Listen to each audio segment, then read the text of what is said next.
All right, I will call this Tigard City Council Local Contract Review Board meeting to order. Deputy Recorder Raimundo, please take roll. Mayor Snyder. Here. Youth Councilor Nog. Here. Councilor Goodhouse. Here. Councilor Newton. Here. Council President Lube. Here. And Councilor Shaw. Here. All right, I will ask everyone to join me in the Pledge of Allegiance.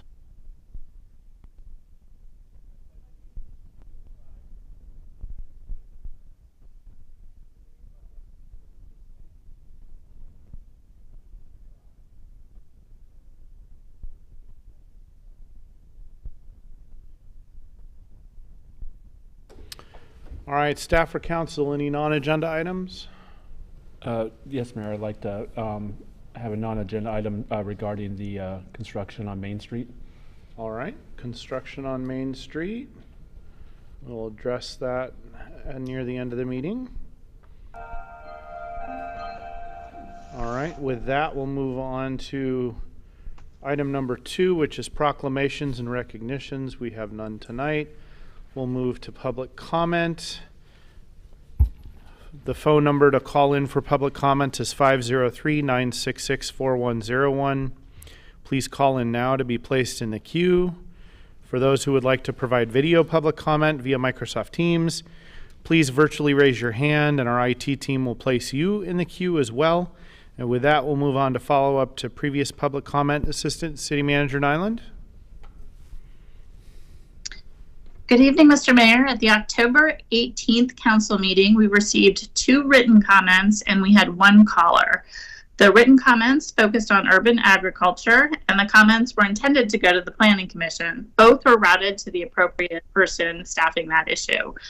The caller asked you and council not to take action on tenant protections just yet. She was informed that the briefing was just informational and no action would be taken that evening. Lastly, we did not receive any additional comments by video, nor did we have any commenters in person. So just a reminder, a quick fun fact. Last year, we learned that the most popular Halloween treats were Reese's Peanut Butter Cups, M&Ms, and Snickers. This year, data is telling us that Kit Kats are making a very strong surge. And you're probably asking about costumes. So a good old-fashioned witch is still the most popular costume, followed by Spider-Man and a dinosaur. But movies and pop culture are having quite an influence in 2022. Chances are you may see one of the following knock on your door this Monday. Number 1, a Top Gun pilot. Number 2, Barbie and/or Ken. Number 3, any character from Stranger Things. And number 4, my favorite, the Queen, may she rest in peace, with or without a corgi by her side.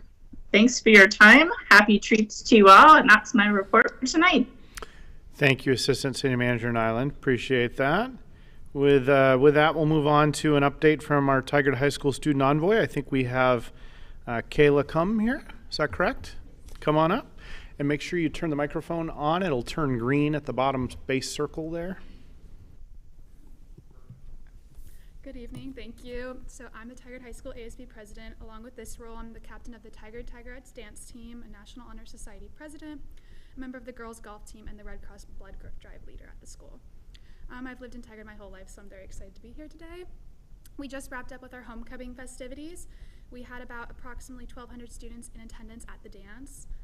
Powder Puff was super successful. We raised $3,000 for the junior class, and the senior class were the winners this year. The homecoming parade had over 40 floats, a great community turnout, and lasted about an hour. And we had our biggest student section all year at the Neon Out football game against Lake Ridge, and we won. In leadership class, we had a club rush during both lunches, and there was around 40 clubs looking for new members. The sophomore class is starting to plan a winter formal for either January or February to bring students back from winter break. In terms of service, leadership is putting on the annual canned food drive, which will take place in mid-November of this year. And I'm currently working to put on a blood drive at the school with the hopes of collecting 70 units of blood, which would be enough to save 210 lives. In terms of sports, cross country is heading to districts tomorrow. Our boys football team is ranked 8th in the state, and they have their last league game Friday at Tualatin. Girls soccer is ranked 10th, and they have their last game tonight as well. And our boys soccer and volleyball had an amazing run this season. Currently, the THS Theater program is working on getting ready for their next show in December called Games Afoot, Home for the Holidays. And in general, the quarter is coming to an end on November 9th with the 10th and 11th off from school. Well, thank you. Appreciate the updates. Any questions or comments? Council President Loop? I just want to say it's great to see you in person. Thank you for being here. Thank you for having me. I agree. We're still getting used to being, I don't know if we can say post-COVID yet, but kind of. So thanks for being here, and I really appreciate the update, and we'll see you next month. Thank you. Thank you. All right, we're going to move on to written public comment. I believe we received one piece of public comment. It was about urban agriculture. Is that correct, Mr. Raimundo? And That's correct. the short summary of it was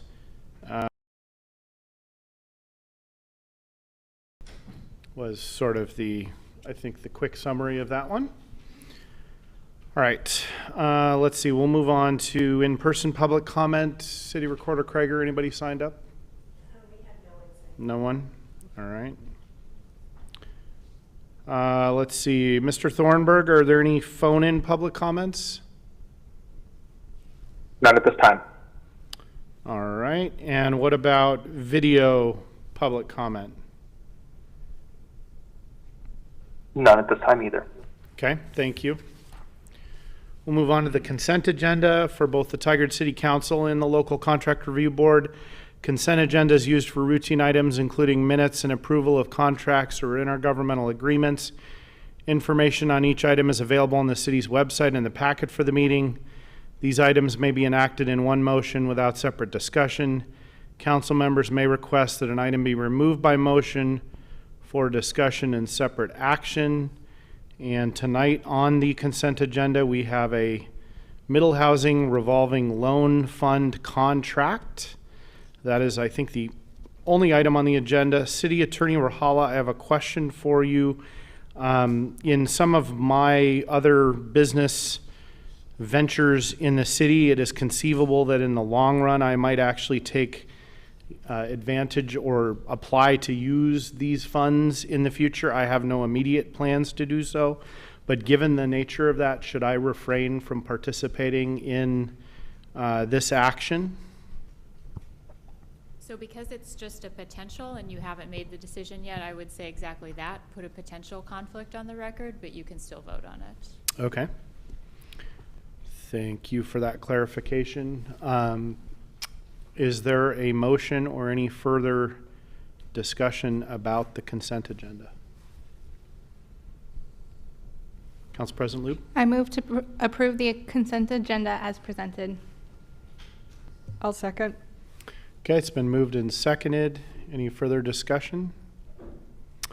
All right, all in favor of the motion, please say aye. Aye. Aye. Any opposed? Okay, a consent agenda is adopted unanimously. Thank you. And with that, we'll move on to item number 5 on the agenda, which is a public hearing adopting water SDC updates. And I am going to open the public hearing. Anyone that wishes to participate may testify by calling, and I'd suggest you do that now, calling into the queue. You can do so by calling 503-966-4101.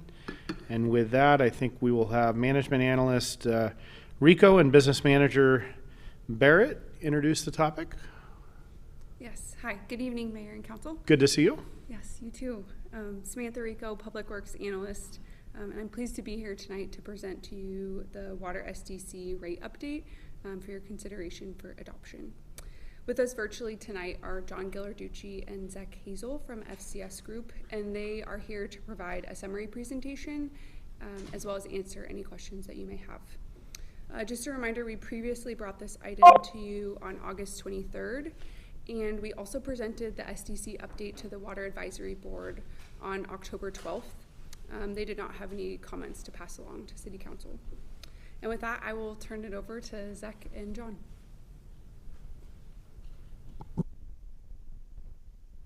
Thank you very much. Thank you, Sammy, and thank you, Mayor and Council. So I'll start out with a little bit. I'm John Ghilarducci, the principal on the project, and as Sammy said, Zach will be available if there are any technical questions. I'll start with a little bit of quick background on system development charges and then get right into a summary of the results. As you remember, these are the one-time fees paid at the time of development by new development. The law allows system development charges to be charged for water, wastewater, stormwater, transportation, and parks. Those 5 services only, and of course tonight we're talking about water. SDCs are for capital only. We calculate them based on the cost of capital construction, and you can spend them only on capital construction. There are 2 components: a buy-in to any existing system capacity that's available for future users, and then planned projects, which are providing system capacity for growth. SDCs are intended to represent a share of the big stuff, system facilities, as opposed to local things, local facilities like the meter or the installation. I mentioned the law. We have a really good law in Oregon, ORS 223.297 through 316. Gives us a really good framework for the charges. The sort of tells us what ingredients and how to use them, what we have to consider in calculating SDCs. There are also rules about how the money can be spent. So the calculation is summarized here at a very high level. The component, which is the buy-in to existing facilities, is called the reimbursement fee. When we calculate the reimbursement fee, we're looking at the existing infrastructure, the existing water system, and trying to isolate how much of that system is unused and available for growth for future users. The cost of that available infrastructure divided by the growth that it will serve gives us our reimbursement fee. The improvement fee is the future-looking component of the 2. Picture a list of projects. We go through and with the help of city staff and with the city's engineer, consulting engineer, go through it and identify the portion of each project which is adding capacity for growth as opposed to existing users. And the sum total of all those growth-related costs, again, divided by the growth that they will serve, that gives us our improvement fee. Together, the 2 represent a share of water system capacity needed to serve that new development. Some of it's already been built and some of it is still to be built. But that's the essential calculation of the SDC. So the city's current charges are shown here. They go up by each meter size based on the flow capacity of each meter. So you see for a typical single family residence, which would be coming in at 5/8, or actually I think 3/4 inch in the city, you see what that water SDC would be. This is a summary of the updated charges. We have an improvement fee basis, and again, this is just the capacity increasing portion of the total project list, about 53.67 million. The reimbursement fee, which is this is the cost of unused capacity available for future users, about 36.6 million, so a little over 90 million in total. Our projected growth over the planning period of the master plan, almost 16,000 meter capacity equivalents, and those MCEs allow us to create a schedule like you saw on the previous page. So the resulting improvement fee, which is that 53.67 million divided by growth, 3,381. The reimbursement fee is the reimbursement fee cost basis divided by the growth, 2,308. So the total SDC, 5,689 plus a compliance fee, and the compliance fee is the recovery of the administrative costs of the study and also of administering and accounting for the SDC program. That's the one exception to the capital project rule, that they do allow you to recover the costs of administering the fee. So that's what that compliance cost is. So you see the result, $5,973 is a substantial reduction from the current water system development charge. The resulting schedule is shown here. On these recalculated charges, you see the MCEs per meter size. Those are the flow capacities, the improvement fee, reimbursement fee, compliance fee, and then what the calculated full charge would be for each meter size. Just to give you an idea, and of course, every system is different. The needs of every system are different, but we know it's often of interest to see what other charges, what charges are like in other cities in the region or services in the region. So you see how Tigard's current charge for a 5/8 inch meter at 10,853 would go down to that 5,973, and how that compares to some of the other services in the region. That's all our prepared material. Thank you. Okay, thank you. Is that the conclusion of the staff presentation in its entirety? Yes. Okay, thank you. Questions of staff at this point, of the staff report? Okay. All right, we'll move on to public testimony. Mr. Ramudo, I don't think there were any written pieces of testimony, were there? That's correct. There were no written pieces of public testimony. Okay. And Mr. Thornburg, do we have anyone signed up in the phone queue to testify? None at this time. Okay. Thank you. No response to testimony by staff. I'll close the public hearing. And with that, we will move on to council consideration of Resolution 22-29. Council President Lube. I just want to say I know a lot of work has gone into this, and as you said, it's come before council, and we had pretty robust conversation when it was already here. This is, I think, a great thing to help encourage development to be more affordable, and to encourage it by having a lower SDC that still meets the city's needs. And so it feels like a win-win for the community and for development to move forward. So with that, I'd like to approve resolution number 22-29.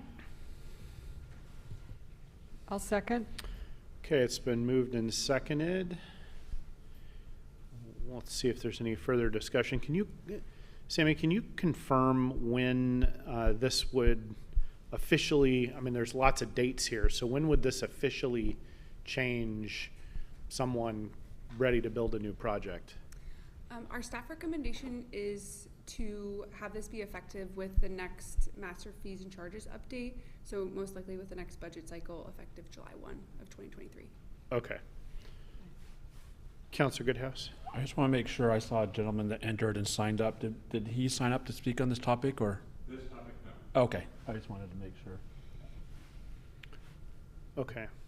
Mr. Mayor, I just wanted to echo what Council President Lube said and say all the work that went into this and the methodology that we use does yield, you know, funds that'll enable us to do the projects that we need to do. And so I think it's a great process and a great methodology that, you know, we can reduce the fees, So thanks for all your hard work. All right. So the timing, we got an answer on that. Councillor Shaw, anything? Youth Councillor Nog, anything? Councillor was a- Goodhouse, anything further? Mine was a timing question, but that I got answered. I was gonna say, I agree with the comments, and I hope this leads to more building in Tigard. That's one of the big hurdles, is when building affordable homes or just having people build here makes a difference of what the SDCs are. So this is, I think, a huge movement in that direction. All right. With that, City Recorder, please read the number and title of the resolution. Resolution number 22-29, a resolution adopting water system development charge SDC methodology. All right. Starting with Youth Councillor Nog, what is your advisory vote? Yes. All right. And all in favor of the motion, please say aye. Aye. Aye. Any opposed? All right. Resolution 22-29 is adopted unanimously. Thank you very much. And thanks to the whole team for all the work, consultants and staff. Thank you. Thank you. All right, we'll move on to item number 6 on the agenda, which is a Goal 3 Climate and Community Resilience Path to Carbon Neutrality briefing.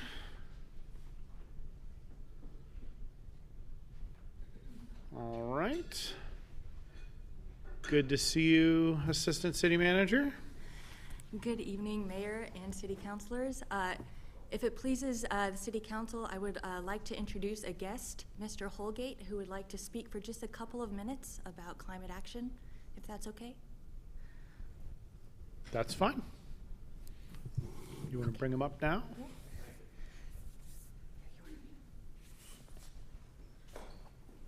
I'll try to keep my comments very brief. I talk too much. That's how I set what may have been the annual record for being put on detention at Fowler Junior High, as it was then on Main Street many years ago. I was born here. I now live in unincorporated Washington County, but Tigard is the home of my heart. It's very, very important to me. I'm standing in to represent climate. Excuse me, I just forgot the name of the group. Climate Reality. And I have had the pleasure of speaking to Ms. Trish and a colleague. I was very impressed with both their knowledge and commitment to what I think is the most important issue of our time, not only in Tigard, but in the entire world. I spoke to a member of the National Oceanographic and Atmospheric Administration many years ago, and he said that our children and grandchildren will hate our names because we knew what to do and we didn't do it. I would like to prove him wrong. I've been very impressed by the number of steps that have been laid out, proposed steps to reduce carbon footprint of my hometown. And I trust that you will consider them, Mr. Mayor, councilors, with the greatest seriousness. I would love to be able to help in any way I could. It's been said that the generation that for me is my parents, for many of you, your grandparents, or maybe even your great-grandparents, was the greatest generation. We take our steps where we can, when we can, and they may seem small. Tigard, Oregon, a town of 50-some thousand people, about 50,000, which was about 1,500 when I was a boy. These are not huge steps, but if we will all take the steps that we can address this, and maybe in the future they will call us the greatest generation. I wanted to thank Ms. Tritch for this opportunity. Mr. Mayor, councilors, thank you so much for letting me speak for just a couple of minutes on an issue. The issue itself is so important to me, and this town is so important to me. Thank you. Well, thank you. And that little council motivational speech is appreciated. Happy to do it. Thank you. Thank you. Great. Well, Good evening again, Mayor and members of City Council. My name is Emily Tritch. I'm the Assistant City Manager of Investment and Infrastructure with the City of Tigard, and I'm presenting this evening on behalf of a brilliant team of professional staff, subject matter experts who have been meeting regularly since 2021 about climate and community resilience. I'm joined virtually by Goal 3 co-lead, Community Development Director Kenny Asher, and by our consultant leads Moria Brown and Eric Furnett. And we'll be briefing you this evening on the climate mitigation portion of Goal 3, focused on a pathway to carbon neutrality. This evening, we're looking for you to affirm that we're on the right path. Next slide, please. Great. As a reminder, your Council Goal 3 is to develop and implement a bold community resiliency plan with an outcome of reducing the carbon footprint in the city. Among the strategies listed is to achieve carbon neutrality by 2035. Next slide, please. Progress in our climate resilience goal means taking action both to reduce the causes to climate change, such as emissions reduction, and managing the risks of climate impacts as through flood protections and infrastructure upgrades. If you can click forward, please. Thank you. The former climate mitigation is the focus of today's briefing, and in a future update, you can expect to hear how system redundancy, a reduced dependence on fossil fuels, and increased community connection and access supports our goals around resilience. This will be presented as part of the Regional Natural Hazards Mitigation Update, built upon the excellent work of our own Emergency Services Coordinator, Mike Lewick. Next slide, please. To give you a sense of what to expect looking ahead, we have this timeline, and if you can click forward, please. As I mentioned, we'll be talking about climate mitigation opportunities today. In January or February of 2023, we'll come back with a briefing on climate adaptation. And next spring, we're hoping to bring an update on implementation planning, which will be done in partnership with the Tigard community and partner agencies. This time next year, we'll have requests for council action around specific policy, advocacy, and implementation activities. Next slide. So let's talk about, next slide. There we go. Thank you. So let's talk about climate mitigation and a pathway to carbon neutrality. There's a lot happening across Oregon and at the federal level, including the Climate Pact signed by the governor earlier this month with the intention of reducing greenhouse gases and building up a clean energy economy across the West Coast. That's the top right picture. And of course, you're familiar with the Inflation Reduction Act, the federal bill signed to law a couple of months ago. We appreciate the work of this council positioning us well to pursue federal grants and opportunities and be in compliance with state rules around climate. Next slide, please. Tigard teammates and the community have long been working in favor of environmental and community health and well-being, pursuing environmental sustainability and climate action even before it was identified as a formal council goal. And here are about a few examples: volunteer tree planting and ivy pulling, active mobility events, including bike safety training and bike to school, vegetation and natural area management, community gardens, and just recently, our own school district received 2 electric school buses, thanks to a partnership with PGE. Looking forward, we're really inspired by the bold target set by this council. Next slide, please. Thank you. So launching into our climate mitigation work, I wanted to give you first some context around some of our engagement efforts so far. And then we'll get into the carbon modeling data and mitigation recommendations specifically. So once we started work on this goal, we set up a website and began receiving communication from Tigard residents on climate action. I continue to receive about 2 to 3 contacts per week requesting the city to take action on climate and offering to help. We secured support from SSG Consulting, who helped develop a community engagement strategy, and that included a focus on historically underrepresented community members. We established a community advisory committee and a technical advisory committee, a BIPOC task force, and other partners of sister cities and agencies. And these groups discussed the future they hope to see in Tigard and also provided feedback on some of the climate mitigation proposals. And then finally, we launched a survey that received feedback from more than 200 respondents, the large majority expressing support for the city making moves in climate action. including requests for creating more opportunities in active transportation, mixed-use development, and further investment in renewable energy, net zero buildings, as well as green spaces. The majority of community feedback asked Tigard leadership to do more to address the climate crisis and take action as soon as possible. And themes for council action and climate mitigation include education, information, and partnership, particularly information around how the community might receive energy saving opportunities, tax credits, and grants for carbon reducing investments. Financial support from the city, providing partial or full funding for things like building retrofits. Policies advancing climate action, encouraging movement away from fossil fuels towards efficiency, low waste, renewable energy, and active mobility. And finally, leading with equity, lifting up BIPOC and youth leaders as trusted advocates for their communities. Next slide, please. And so now I would like to introduce Maria from SSG to talk through the carbon emissions modeling that their team developed based on Tigard data and informed by plans, policies, and targets identified by state and regional partners, including our utilities. Maria? Yes, thank you. Can you hear me? Yes. We can. Great. Okay. It's a pleasure to be with you this evening and to present the modeling results that we came up with while working with Emily and her team. This slide presents you with Tigard's annual greenhouse gas emissions between 2019 and 2050 in 3 different scenarios. The green line at the top reflects the community's forecast emissions if the population grows as expected, but if all other practices remain the same as they are currently.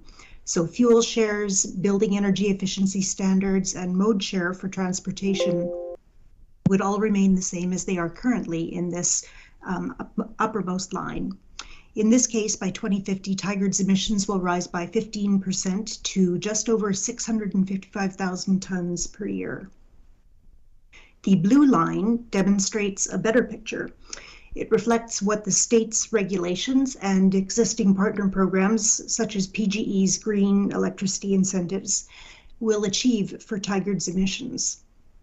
Assuming the state's and utility targets are all fully achieved, these actions will result in Tigard's emissions falling by 75% by 2050. The orange line then reflects the impact of Tigard taking the additional low-carbon actions that were modeled for this project and are outlined in this presentation. And in this scenario, Tigard's emissions fall by 82% by 2035 and by 99% by 2050.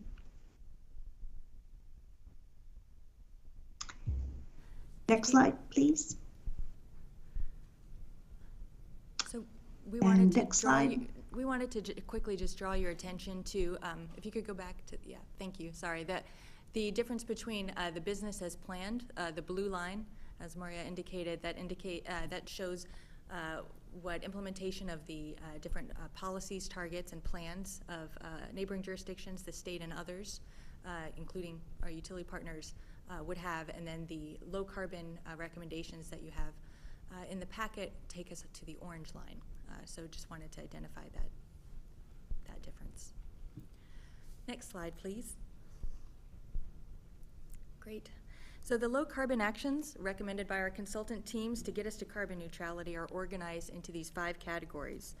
The actions recommended to get us on a pathway to carbon neutrality. Oh, on the next slide, please. Sorry. Thank you. Are represented on this slide in terms of their proportional influence on emissions reductions. As shown here, you can see that actions in the energy sector account for more than half of emissions reducing activities in the actions proposed, and land use and mobility are on par with one another in terms of emissions reduction. The low carbon recommendations included here are intended to answer the question of how to get to carbon neutrality by 2035. Implementation planning, including partnering with agencies and utilities, and validating for feasibility will occur in the next phase. Next slide, please. I wanted to take a moment to acknowledge the themes for the low carbon actions align well between Tigard and other city climate action plans based on the data from League of Cities. This is feedback from just a few months ago. You can see energy efficient buildings, EVs, and waste management being among the top actions other cities have taken in their climate action plans. Next slide, please. And I'll hand it back to Maria to talk through the emissions reductions by category. Thank you. Thank you. The image you see here is called a wedge diagram. On this diagram, the vertical axis shows Tigard's emissions, and the horizontal axis represents time. Each of the colored wedges that you see represents the amount of emissions that will be eliminated by a group of actions. So for example, the orange wedge represents the combined impact of all of the transportation-related low-carbon actions over time. In total, these mobility actions make up 21% of the overall emissions reduction achieved. The gray areas at the bottom represent Tigard's remaining emissions, and the slightly darker gray area represents additional emissions Tigard would need to eliminate if it were to achieve its original goal of becoming carbon neutral by 2035. Next slide, please. So here we're looking at that wedge diagram again, but we're looking at the individual slices. The first one that we look at is the thin dark blue wedge at the top of the diagram. This represents how planting trees in Tigard could help reduce its emissions. As trees grow, they increase in size by extracting carbon dioxide from the soil and the air and converting it into the carbon portion of their trunks and leaves. If Tigard were to plant 7,000 trees every year from now until 2035 and ensure that those trees remain healthy and growing, the emissions sequestered as a result of this action would amount to approximately 53,000 tons, or 1.6% of the total emissions eliminated by this plan over the time period. This may seem like a small amount, and it is. It's inaccurate to think that we can solve the climate crisis solely by planting trees. However, the benefits of the action are greater than just reducing emissions. More trees will make Tigard less dependent on stormwater infrastructure to absorb the runoff of storms. They will improve the air quality and help restore biodiversity. And they will provide cool space for people to rest in as heat waves increase in intensity and in number. Next slide, please. And the next one as well. This wedge of the diagram, the turquoise wedge, reflects the impact of reducing and diverting waste generated in Tigard. Specifically, we focused our modeling on reusing construction materials, recycling scrap metal, and a reduction in food waste. By 2025, we modeled the impact of reducing your waste by 64%, which aligns with your waste shed's overall goal for that same year. By 2030, 75% of Tigard's waste is eliminated or diverted. And by 2050, you would actually be reducing or diverting 100% of your waste. The orange wedge is going to appear on the next slide. So can I get the next slide, please? And the next one. The orange wedge reflects all of the transportation actions. These are just a few examples. Significantly expanding the active transportation infrastructure in the Tigard Triangle, Washington Square, and downtown, as well as electrifying the transit fleet in alignment with TriMet's goals, and implementing a city policy to ensure that by 2028, all new vehicles purchased by the city are electric or hydrogen powered. Next slide, please. And the next one. Thank you. The dark blue wedge makes up the largest portion of emissions reductions in Tigard, 51%. The actions included in this wedge range from installing 50 megawatts of rooftop, building facade, and ground mount solar by 2035, and also replacing all furnaces in existing buildings with zero emission systems such as heat pumps. There's a lot of work that will need to go into this action, but the impact of it is very significant. Next slide, please. And the next one. And finally, the green wedge reflects what would be achieved by making communities slightly denser, significantly increasing energy efficiency requirements in new buildings, and also retrofitting older buildings with new windows, additional insulation, and extra ceiling to reduce their energy consumption. In total, this group of actions would achieve 21% of the total emissions eliminated through Tigard's low carbon actions.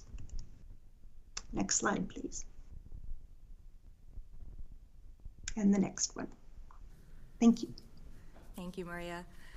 So as I mentioned a moment ago, sorry? Oh, I thought I heard a question. Implementation planning will be part of the next phase of this work, but we wanted to acknowledge the necessity for partnership, co-ownership, and collaboration with the community, as well as with business and industry to deliver meaningful climate action. Next slide, please. As we begin to think about implementation, there are things we can all do in the meanwhile. The next few slides highlight opportunities for all of us to start or continue to make progress as climate champions working to mitigate our impact. Beginning with you all, there's a host of opportunities you can begin to think about. The first is around supporting the sustainability efforts of City of Tigard operations, some of what has already been referred to by Maria, as well as in the packet about electrifying our fleet, for example, possibly a net zero City Hall building or public works facility, as well as maybe not climate focused, but other sustainability efforts we might consider, including going paperless, an opportunity with our new Tyler system, sustainable, responsible procurement practices, and other activities the city can undertake. There are policy opportunities for council to consider, including as you revisit the city charter around transit, high capacity transit. We've already been speaking as a group about climate friendly and equitable communities and parking minimums. And continuing to support our partners as they work to make climate actions as well. On the next slide, we'll see some of the opportunities I mentioned a moment ago that teammates within the City of Tigard could be involved in. I mentioned already environmentally responsible procurement and net zero facilities. Our natural space management, work that our parks teams and others are already involved in, encourage biodiversity, habitat restoration, and provide natural fire barriers by using natural vegetated lands. We also are continuing to partner with PGE and other groups in order to realize our climate endeavors. Most recently, we have the Drive Change. You'll see some new EV charging stations outside of our Public Works facility. I believe there'll be 20 spots for electric vehicle charging open to the public as well in the spring. Next slide, please. I wanted to highlight also opportunities. These are just a few that community members might consider. Owners and renters, acknowledging that there's a different experience if you're a renter versus a property owner. If you are someone who rents, you might consider speaking with the owner of your property around installation, energy efficiency, or possibly investing in solar. We have a number of resources on our City of Tigard website. We have a climate hub, which has a number of low-cost, free, or other resources that you might consider for energy investments in your home. Visitors, people who travel through Tigard, people who are coming to visit, maybe coming to Universal Plaza in the future, might consider some opportunities such as using transit, carpooling, and always encouraging safe travel for those people who are using active mobility. On the next slide, just a few opportunities for business owners, local sourcing, composting, green transportation, and then working together to identify opportunities to pursue carbon neutrality. Something that we might consider as part of implementation planning is creating sustainability roundtables, where anyone in the community, maybe business owners, nonprofits, or others, could share ideas and innovations. Next slide, please. All right, so looking at this timeline again, we're looking forward to bringing an update on climate adaptation early in 2023 and starting the work of implementation planning with our partners and communities. And next slide, please. On our final slide, we just wanted to share a brief summary. We've learned that achieving carbon neutrality by 2035 is difficult, but we must continue to keep the pressure. We need to embrace and implement bold action and continue to demonstrate the leadership we saw in defining the target to begin with, or that is our hope. We're also interested in supporting our regional partners who took on this important work of climate action, our friends in PGE, Northwest Natural, TriMet, and others who are taking on this challenge themselves through innovative methods. And then finally, acknowledging that taking meaningful action, especially being bold in our leadership, is challenging but a worthwhile endeavor. And while we may fall short at times, we'll continue to learn, grow, and persist. And with powerful and resilient leadership and partnership, we'll continue to make great progress in supporting and advancing resilient communities. With that, I'd love to answer any questions or work with our consultants to respond to questions. And then if there's a few minutes at the end, I'd like to also invite Mr. Barker, a community member who just joined us, if there's time to have a couple minutes of remarks. Oh, there will be time. Do you want to have him speak now, or do you want to go to Sure. questions and comments? Mr. Barker, you want to come up? Sure. Okay. No. Come on up. Where do I go? Right There's there. no time like the present.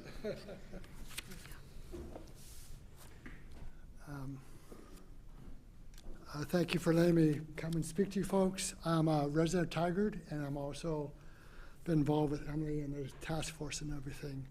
Also, I'm very involved with a lot of the local organizations promoting climate change and so forth. And just a couple comments that I'd like to present. I think it's really important that the city take the lead in climate change, climate action. There have been some wonderful examples, like the city of Pendleton, when they started doing a lot of solar panels and so forth, all of a sudden the residents came on board and added, and I think the city of Tigard should do that.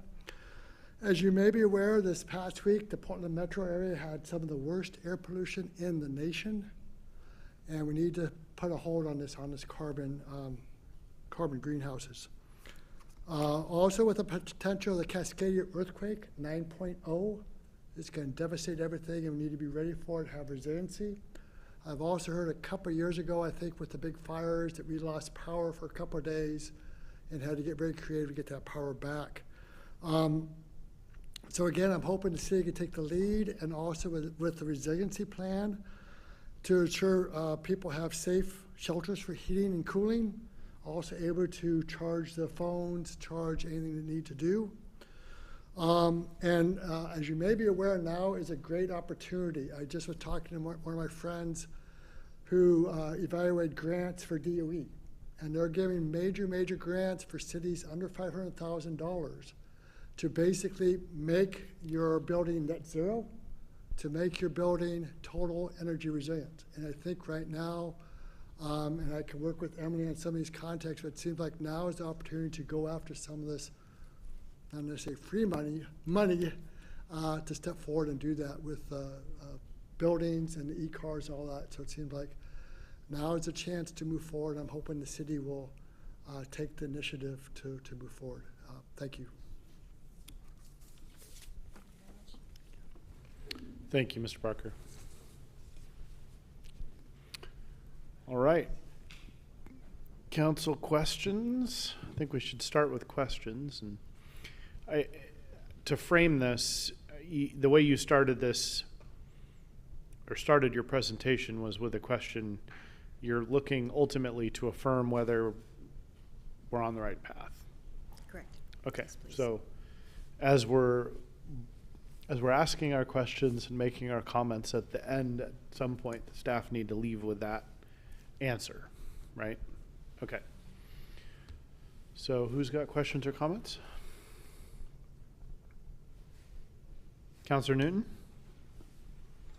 I was interested in the section of the slide that said update charter to reflect transit friendliness. Can you talk to me about that? I'd be happy to. Thank you, Councilor Newton. I believe it's sections 52 and 53 of the city charter that indicates lack of or no financial support for high capacity transit in the city of Tigard. I believe one of those sections is sunsetting in December and one of them is not. We have the opportunity to think about that, and my suggestion is considering it in line with our climate pursuits, acknowledging that high capacity transit is an attractive opportunity of shifting from single occupancy or gas-powered vehicles. So we're undergoing a review of the charter. That's right. So it may be that committee, that group looks at it and decides that doesn't need to be in the charter. We don't need to speak to that. So would you suggest we fold that into the charter review? My hope is that's part of the charter review. Okay, great. Thank you. And then the other question I had relates to, I think it's great that we have all those tips for community members, but I'm still hearing from a lot of people, a variety of age groups, that it isn't resonating with them. They don't know where to look. They're not getting the information. Climate Hub doesn't speak to them. Several people have said to me, I'd like to do something. I'd like to know what I could do to help, but I don't really know.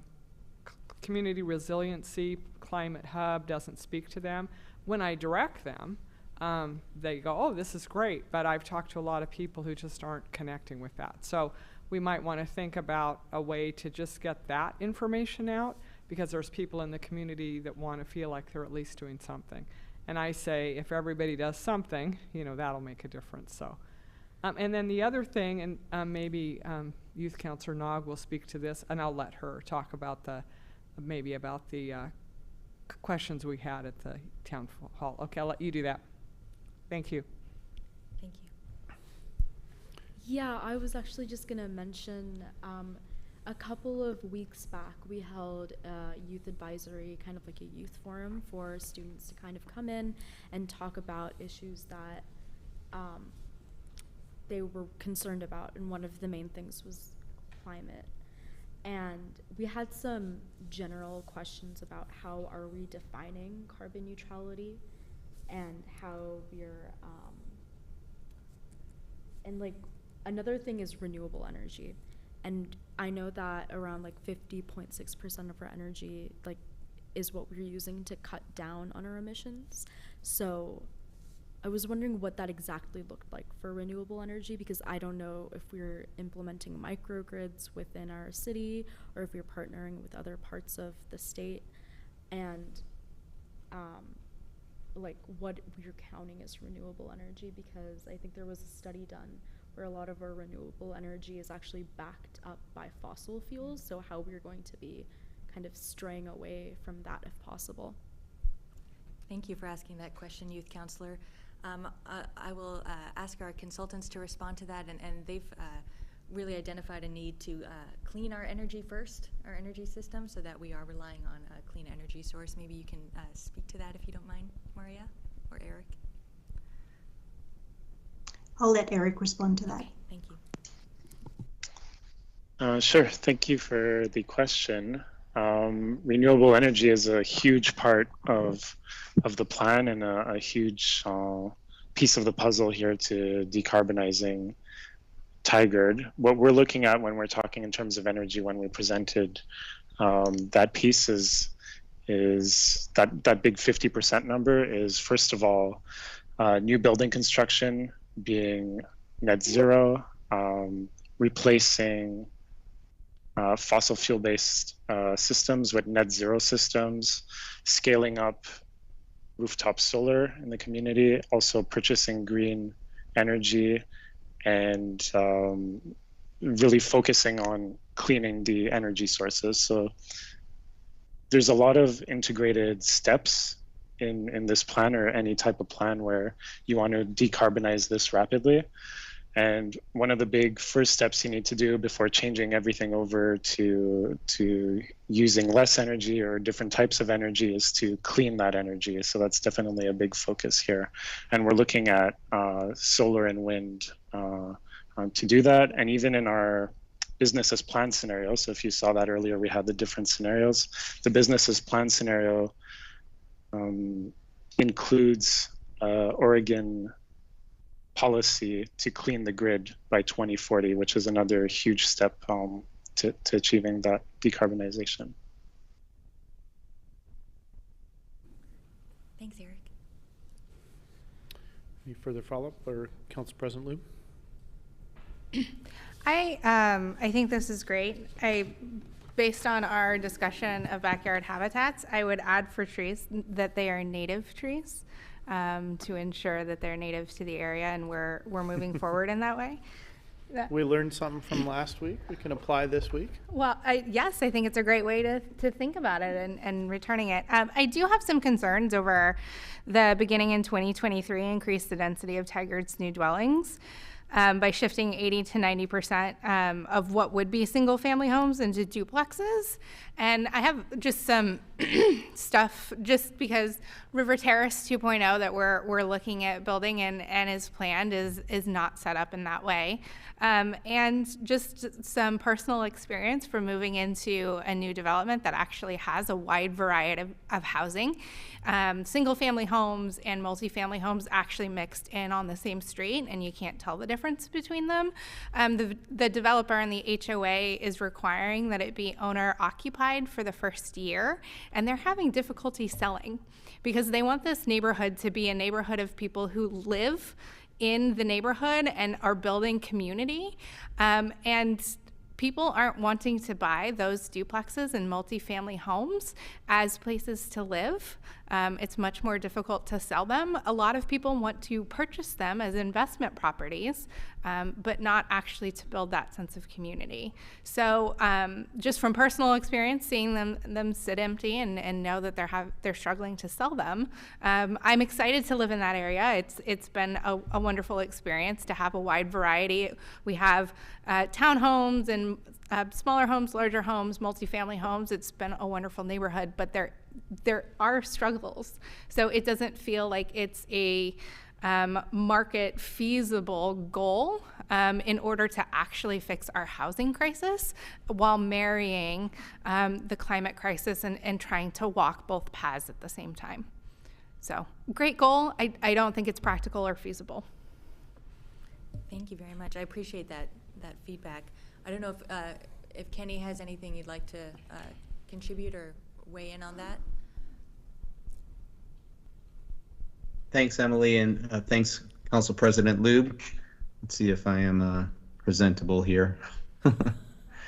Yeah, I actually would like to continue that conversation. I think that's so interesting about the tenancy of a neighborhood. And I mean, we've got so many goals in a place like River Terrace when we're building from scratch, and we can sort of set policies out from the beginning, or at least have more influence in a place like that. And I think trying to get it right with River Terrace 1.0 or 2.0 to try to get the climate goals right, along with the equity goals, along with it just being a great neighborhood, and recognizing that we're not actually the builder and we're not actually the HOA and we're not actually the neighbor, makes for just a really challenging but also interesting conversation. And I didn't know actually what you just said about those multifamily and duplex units. So I'd like to learn more, and I'd like to see how we would integrate that into our next phase. So thanks for the comment. Yeah, absolutely. Let's set up some time to talk about it, because again, I live in that neighborhood and I can speak to it firsthand. Just to add to the context there, that is in the materials that have been provided, that represents 1.7% of our total reduction. So just to put that in context as we're thinking about where it may go. Councillor Shaw and then Councillor Goodhouse. Thank you, Mayor. And I would actually echo Council President Lube's concern. I've had similar experiences with duplexes with HOAs, and though it may be somewhat of a small percentage, we do want to ensure that they can be purchased and resold. So sharing that concern, perhaps with our volunteers, Mr. Holgate, and those, you get 2 to 3 calls a week, you mentioned. To my calculations, with 7,000 trees, that's 13 years, that's 538 trees per year that need to be planted, so we'll need lots of volunteers for that. If you were to go, please, to slide, I believe it's 8, where we talk about the total emissions, and perhaps this is a question for the consultants. What is the cost for the delta between the business as planned, which is 75%, and the low carbon actions, which is 99%? And total equals 24% by 2035. By your math, I believe it's 7% by in 7 years. But what is do you have an estimated cost for that delta would be for the 24%? And then I had one other question after this. Emily, did you want to respond, or would you like me to? Please go ahead. Thanks, Maria. Yes, we did not actually get into the financial analysis of these actions. That's often a step that we take next, because once we've identified the types of actions that would be most appropriate for your community, we like to give you a really accurate assessment based on your state's standard rates and your utilities expectations for future rate increases or decreases and so on. But that has not yet been done for Tigard, so I can't give you that estimate at this time. Great, thank you. I look forward to receiving that. And then my last question is, with regards to staffing, I know just within mobility, I work in an industry where we're working on that small component. We have 40 staff. So if you're looking at mobility, solid waste, energy, trees, land use, how do you anticipate the city to manage that from a staff perspective? Do you anticipate growth? And if you may not have those answers now, assistant manager, which I wouldn't expect, but is that something also that could be factored into cost, so we know what this will end up being and costing? And partly why I raise this as my concern is that if we do end up with a 2023 or 2024 not as robust economic situation, and we still have some implications from COVID and supply chain and so forth, I would just want to make sure that we have that lens in mind. Thank you for asking that question, and we will bring you that information as part of a proposal through the implementation process. I think it would be helpful to work with our community and our partners to prioritize some of the actions, to lay out some different alternatives for council to consider with the cost and including the staffing element consideration in those choices. So thank you. Councilor Goodhouse. Thank you. Yeah, I would ask just kind of the engagement you've done with stakeholders, as it's kind of brought up with the, with the dwellings and looking at duplexes being 80 or 90% when other cities are only looking at 20%. What engagement have we done with stakeholders? And a lot of this is pretty robust, but in the short time frame, have we also done analysis to see where the cost is going to come from a lot of this?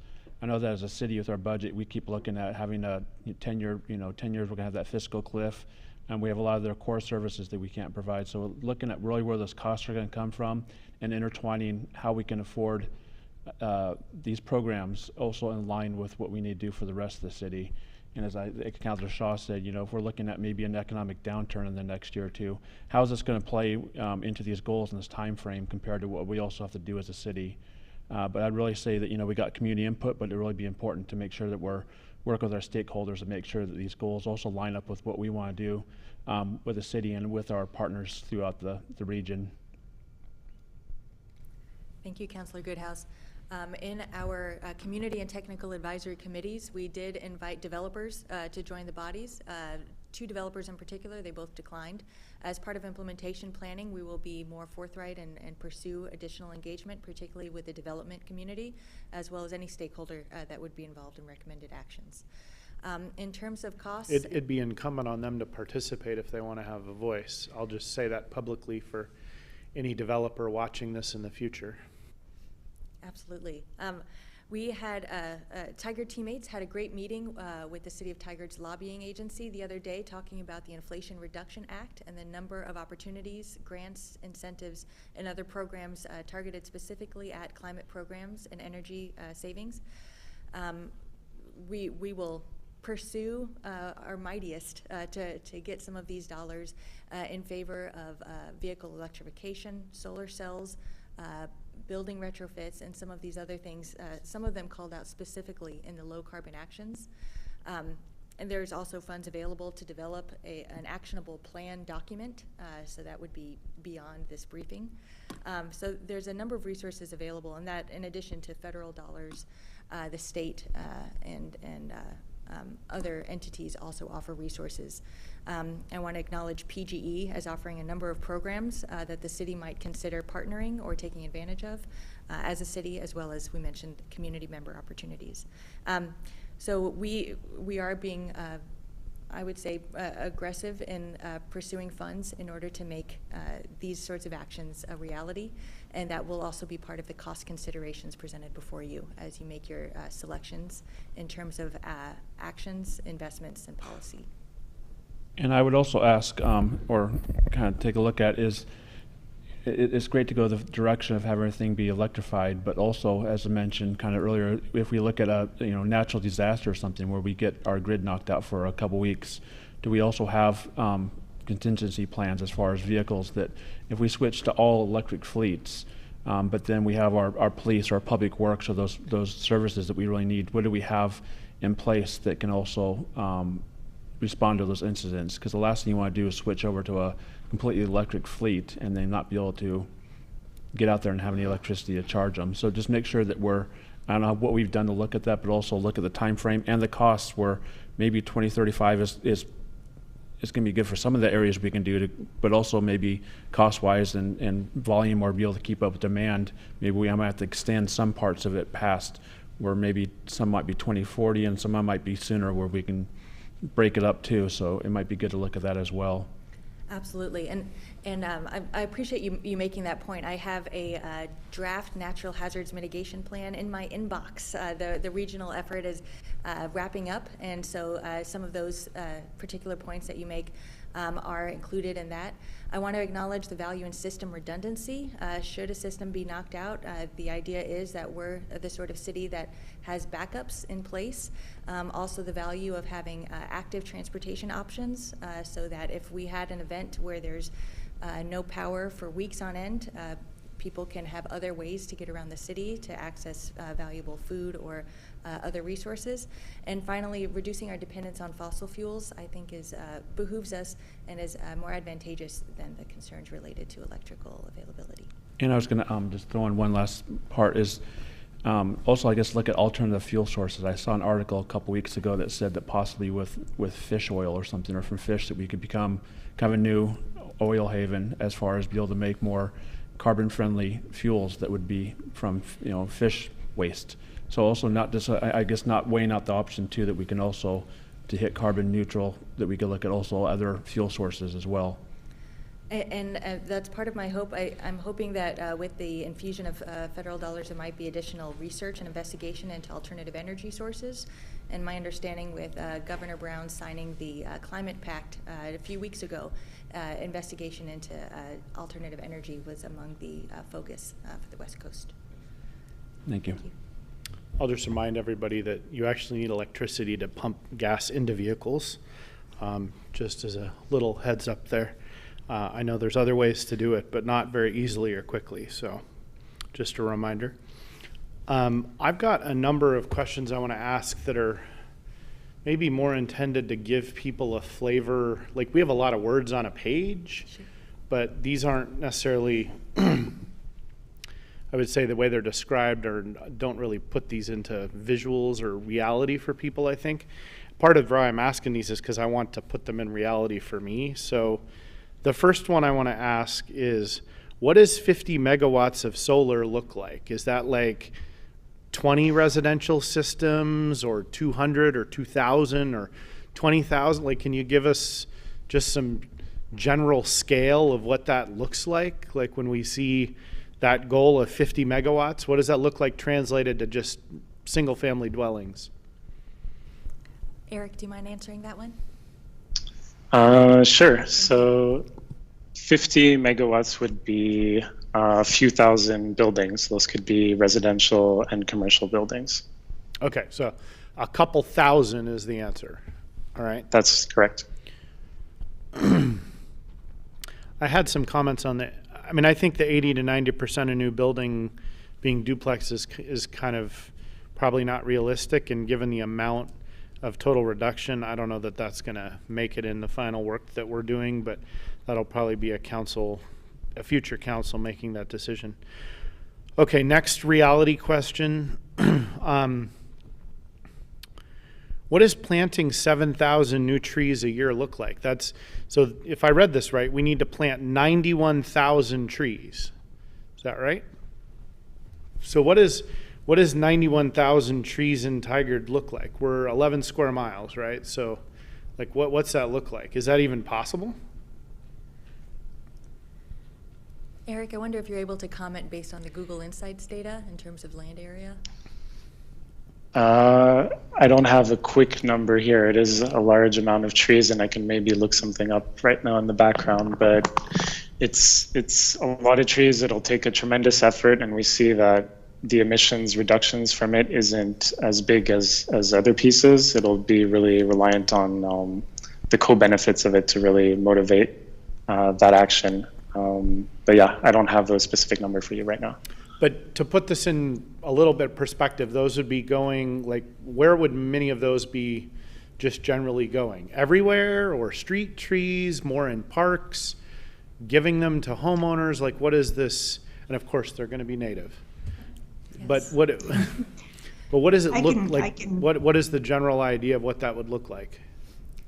Well, so this there are many ways that this can be implemented, and I would say that if you wanted to follow through on this really effectively, you would probably want to develop or enhance, if you already have one, an urban forest management plan that would allow you to make really good use of your natural areas and perhaps introduce more natural vegetation, which could include shrubs and wetland areas as well. So this was an initial estimate based on a sort of a generic tree, and 7,000 of them per year, but there would be many ways of doing this, many types of vegetation that you could use.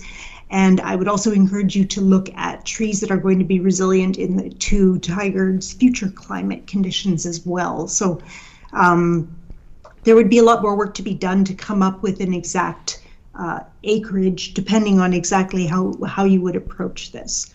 But I think you can also look at planting areas that are outside of the city, but that are protected by organizations that you partner with.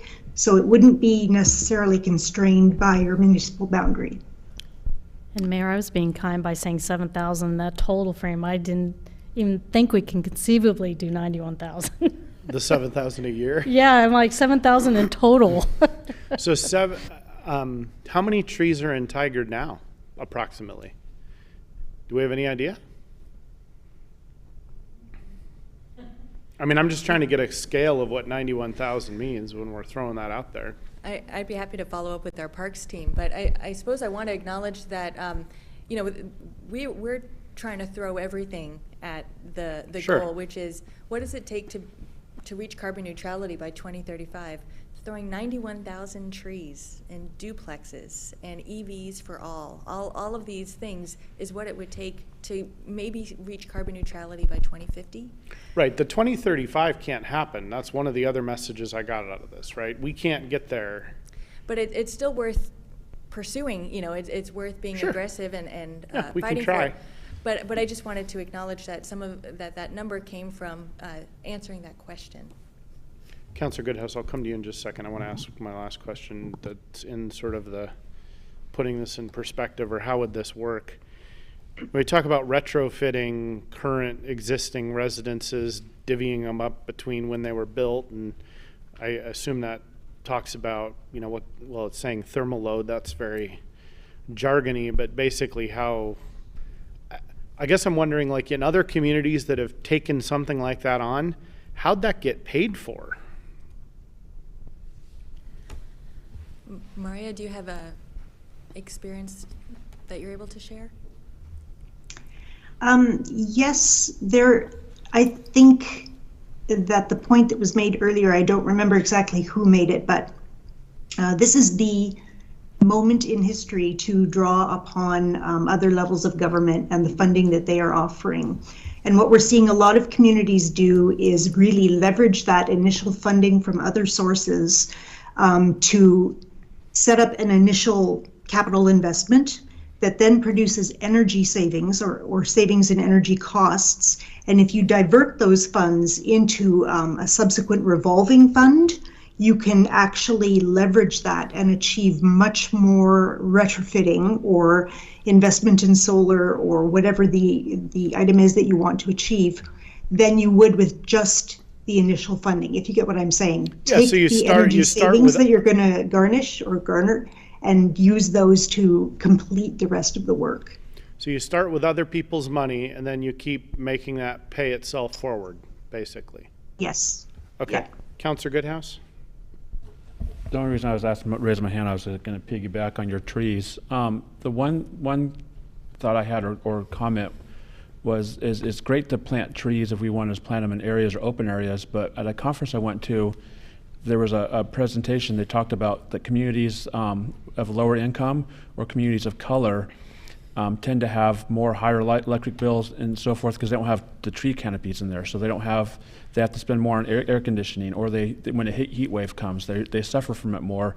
And there tends to be a 15 degrees hotter in I think it was in a community that don't have those trees. So rather than just saying let's willy-nilly plant the trees in open areas, let's develop a program to figure out how. I know we have the street tree program, but plant those in those communities that we can see whether or not we do a GIS heat map or something, but plant those trees in those communities that don't have that tree canopy, and figure out a program to come in there and do that, because that will help with their, during heat waves or during, hot times, but also help them with their utility bills. I'm pretty sure 91,000 trees, we're gonna have a tree everywhere there can be one, and then be buying acres of land elsewhere to plant more trees that aren't even in Tigard. But if we don't clearly state, let's get them in those communities, we could still start looking at just clumping them all over. So I'd like to see that to be a focus in those communities where, every street has a tree or every address has a tree or something, I don't know, something like that. Thank you for making that important point. And I should acknowledge that all of these actions have equity components just in terms of how we prioritize or phase some of this work. I'm glad you mentioned trees in particular. In Tigard's first Climate Action Speaker Series, we did have a PSU professor talk about heat island and the effect it has on lower income people, particularly during that heat dome effect.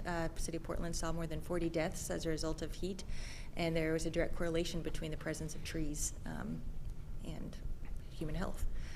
So it's a great point to make, and I hope that we do, as we identify what actions to implement and how, that we center equity and vulnerable populations in those activities. So I'm going to summarize where I think we are. I think we've affirmed that we're on the right path with a few exceptions, notably the one about duplexes. And then we have a lot of questions about what this actually looks like in practice. Probably future discussions hopefully can have more information about what this looks like in reality, like the tree example, what does it cost to retrofit all of those houses, and how would one, I don't think we need a fully baked plan, but just like some concepts, like how, like some community actually did this and this is how it worked out. Just some basic information and what that might look like in the future. Youth Councilor Nog? Okay, I'm so sorry. I have 4 more things. Go for it. Okay. Please do. So on slide 6, there was something about engine idling policy. Is that something that we're actually planning on looking into and adopting? Yes, we have a draft anti-idling policy that's within the Tigard teammate structure. I think it's on one last review, and then we intend to bring it before council for your consideration. Okay, yeah. Also, when it comes to kind of lowering our energy cost, have we thought about switching over to LED lights for street lamps? In fact, our conversion to LED, I believe if it's not 90% done, it might be close. It's nearly complete. Yes. Okay. Thank you. And another thing, is there a way to partner with TTSD again? I've been hearing a lot of complaints from students about how they have a huge waste problem. Over the summer, they threw away perfectly good MacBooks because they were outdated or something, and they had chairs and desks, and I was wondering if there's a way to work with them somehow to just limit the waste, because I don't think that's the best way to do anything. Maybe they need a governmental entity coach to help them. Yeah. The city will coach them. And 4th thing, yes, it's about the trees. So normally when people plant trees, they're really small. So if we plant 7,000 trees a year or something, are they all going to be able to reach that 1.5%? Because most trees, all the big trees, they get more carbon emissions out, but I don't know if the small ones have the same percentage. It's I'll go ahead and answer that. That's a really good question. So what we used was data on emissions reductions over the lifetime of the tree. So there'll be differences at different points in a tree's life, but we're using that information to get our numbers here. So we're considering, we've included what you're getting at, where there's a different points of emissions during life cycles of trees. Councillor Shaw. Well, perhaps one last thing, Assistant Manager, thank you again for the presentation. A lot of people we hear free money, government's got lots of money coming down. Oftentimes free money is not so free, particularly when you look at having staff to provide grants, to write those grants, and then the management thereafter can be quite onerous. So you mentioned the lobbying firm has identified lots of opportunities, that's fantastic. Perhaps those can also be identified when you come back with budget and staff too. That'd be fantastic, and maybe even timing, because I know some of those are on a short time horizon. Thank you. Yes, and in fact, we'd love to continue the conversation so that we don't delay or miss opportunities, and let you know about potential pursuits as they happen. Was my general summary, and then I think we've got some additions from Youth Councillor Nog, including a counseling for the school district. I think that's funny. I'll make sure Chair Bowman knows about that tonight. Any other direction that from what I summarized? Did I capture it mostly? Okay. The stakeholder, I think we. Oh, the expectation of significant stakeholder engagement. Yes. And I guess to just be more blunt, with some of the groups that maybe haven't been willing to engage, there may need to be a conversation that's like, this is your time for input and you can either shut up or put up kind of conversation. Like, otherwise we're moving forward, and if you don't like it later, that'll be too bad. There may need to be some of those conversations. Can do, no problem. Anything else? Okay, staff, other questions for us given our conversation? I don't have further questions. I don't know if others do. We look forward to continuing the conversation, and thank you for your time this evening. We'll be coming back soon with more. Thank you. Thank you very much. And we'll move on to item number 8 on the agenda, which is non-agenda items. Councillor Goodhouse, you wanted to talk about construction on Main Street. Yes. I've heard from a lot of people, and also from being down on Main Street, the work that's being done by the construction company that the city contracted with.